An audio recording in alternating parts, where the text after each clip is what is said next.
All weather swimming pool के project का भी शिलान्यास किया है। उद्घाटन के बाद मुख्यमंत्री नायब सिंह सैनी और खेल राज्य मंत्री गौरव गौतम ने खुद हॉकी स्टिक थामी और नए सिंथेटिक ट्रैक पर जोरदार स्ट्रोक लगाकर मैदान का परीक्षण भी किया।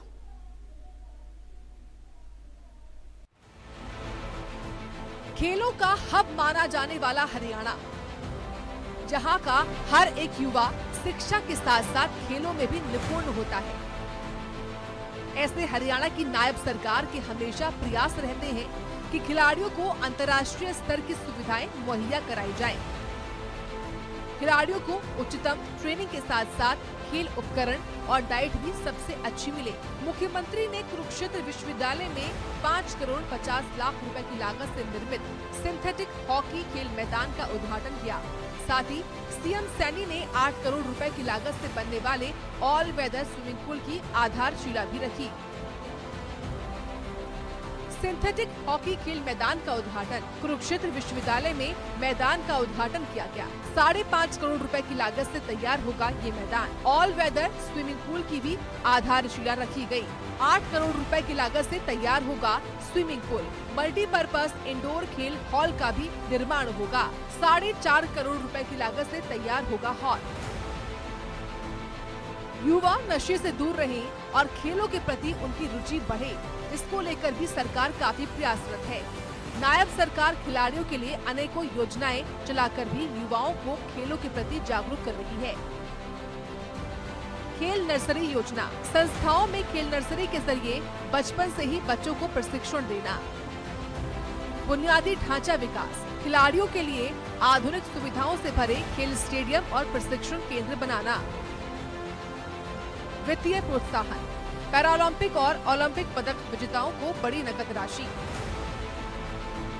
मानदेय और पुरस्कार, अर्जुन, द्रोणाचार्य और ध्यानचंद पुरस्कार विजेताओं का मासिक मानदेय बढ़ाना। भीम अवार्ड विजेताओं को मासिक भत्ता देना। रोजगार के अवसर, उत्कृष्ट खिलाड़ियों के लिए सरकारी नौकरियों में 3% आरक्षण। खेल विभाग में नई भर्तियां। खेल उपकरण प्रावधान, खिलाड़ियों को खेल उपकरण उपलब्ध कराना। प्रोत्साहन और सम्मान, राष्ट्रीय और अंतर्राष्ट्रीय स्तर पर पदक जीतने वाले खिलाड़ियों को और उनके कोच को सम्मानित करना। खेलो इंडिया और खेल महाकुंभ, राष्ट्रीय और राज्य स्तरीय आयोजनों के जरिए खिलाड़ियों को मंच प्रदान करना। खेल संस्कृति को बढ़ावा देना।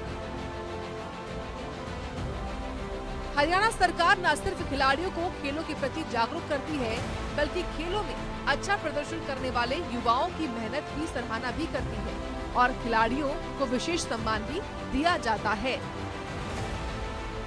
ओलंपिक विजेताओं की प्रोत्साहन राशि, गोल्ड मेडल जीतने पर 6 करोड़ रुपए, सिल्वर मेडल जीतने पर 4 करोड़ रुपए, ब्रॉन्ज मेडल जीतने पर 2.5 करोड़ रुपए। ओलंपिक के प्रतिभागी खिलाड़ी को 15 लाख रुपए। ओलंपिक के लिए चुने गए खिलाड़ियों को नकद पुरस्कार राशि। चयनित खिलाड़ियों को 5 लाख रुपए देने का प्रावधान। सिर्फ ओलंपिक ही नहीं बल्कि पैरा ओलंपियन को भी नायब सरकार एक सम्मान देती है। जितनी प्रोत्साहन राशि ओलंपिक खेलने वाले खिलाड़ियों को दी जाती है, उतनी ही राशि पैरा ओलंपिक खिलाड़ी को भी देने का प्रावधान है। पैरा ओलंपिक खिलाड़ियों को भी समान सम्मान। गोल्ड मेडल जीतने पर 6 करोड़ रुपए, सिल्वर मेडल जीतने पर 4 करोड़ रुपए, ब्रॉन्ज मेडल जीतने पर 2.5 करोड़ रुपए। पैरालंपिक के प्रतिभागी खिलाड़ियों को 15 लाख रुपए। मुख्यमंत्री नायब सिंह सैनी का कहना है कि हरियाणा की पहचान देश विदेश में बनाने में युवाओं और खिलाड़ियों का अतुलनीय योगदान रहा है। ओलंपिक, विश्व चैंपियनशिप, एशियाई और राष्ट्रमंडल खेलों में हरियाणा के खिलाड़ियों ने निरंतर श्रेष्ठ प्रदर्शन कर राज्य को खेलों का पावर हाउस सिद्ध किया है।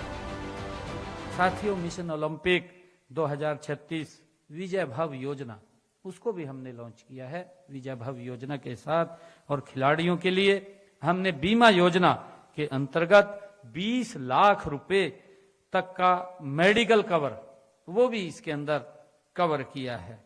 साथियों, नई खेल नर्सरियों की स्थापना हमने की है, जिसका जिक्र मैंने अभी किया है। खिलाड़ियों को छात्रवृत्ति बढ़ाने का काम हमारी सरकार ने किया है। आज खिलाड़ियों को 3,000 रुपए ये छात्रवृत्ति और खेल स्टेडियम की जीआईएस मैपिंग और पीपीपी मोड पर उत्कृष्टता केंद्र और राजकीय आईटीआई संस्थानों में आधुनिक मशीनरी और अत्याधुनिक कौशल केंद्र और कैरियर हमने बजट में शामिल किए हैं।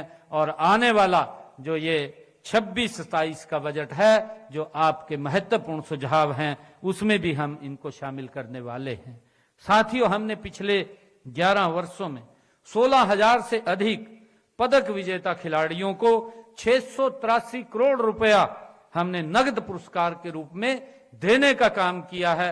हमारे युवा साथी इधर जो बैठे हैं वो कह रहे थे कि ये कैश अवार्ड बंद कर दिया जाए, इसके अंदर नौकरी का प्रावधान किया जाए, परंतु हमारे स्पोर्ट्स यूनिवर्सिटी के वाइस चांसलर बैठे थे कि इसमें थोड़ा अमेंडमेंट किया जाए। फिर उन्होंने बीच में इंटरवीन करके सुझाव दिया कि दोनों तत्व चलने चाहिए।